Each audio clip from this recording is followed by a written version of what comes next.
حضرت علی رضی اللہ تعالیٰ عنہ نے فرمایا، اچھے لوگوں کا تمہاری زندگی میں آنا تمہاری قسمت ہوتی ہے اور انہیں سنبھال کر رکھنا تمہارا ہنر۔ اگر تم اس وقت مسکرا سکتے ہو جب تم پوری طرح ٹوٹ چکے ہو تو یقین جانو دنیا میں تمہیں کبھی کوئی نہیں توڑ سکتا۔ اپنا سر اونچا رکھو کہ تم کسی سے نہیں ڈرتے، لیکن اپنی نگاہیں نیچی رکھو تاکہ پتہ چلے تم ایک باعزت گھرانے سے تعلق رکھتے ہو۔ کسی بے قصور پر بہتان لگانا یہ آسمانوں سے بھی زیادہ بھاری گناہ ہے۔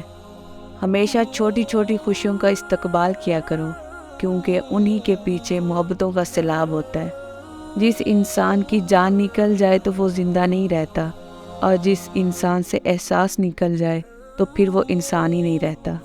جو تمہیں خوشی میں یاد آئے سمجھو تم اس سے محبت کرتے ہو، اور جو تمہیں غم میں یاد آئے تو سمجھو وہ تم سے محبت کرتا ہے۔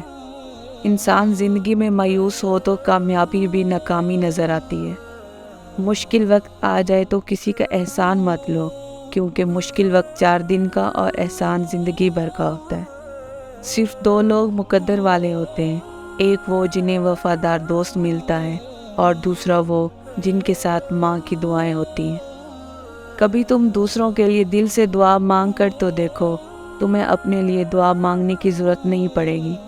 انسان کو اچھی سوچ پہ وہ انعام ملتا ہے جو اسے اچھے اعمال پہ بھی نہیں ملتا، کیونکہ سوچ میں دکھاوا نہیں ہوتا۔ علم تمہیں راہ دکھاتا ہے اور عمل تمہیں مقصد تک پہنچا دیتا ہے۔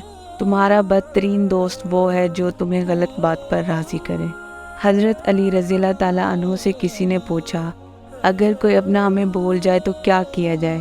شیر خدا نے فرمایا، کوئی اپنا ہو تو وہ کبھی نہیں بولتا، اور جو بھول جائے وہ اپنا نہیں ہوتا۔ زندگی کے ہر موڑ پر صلح کرنا سیکھو، کیونکہ جھکتا وہی ہے جس میں جان ہوتی ہے، اکڑنا تو مردے کی پہچان ہوتی ہے۔ اگر آپ کو ہماری ویڈیو پسند آئی ہے تو ویڈیو کو لائک کریں، چینل کو سبسکرائب کریں، اور مزید اس طرح کی ویڈیوز کے لیے بیل آئیکن ضرور دبائیں۔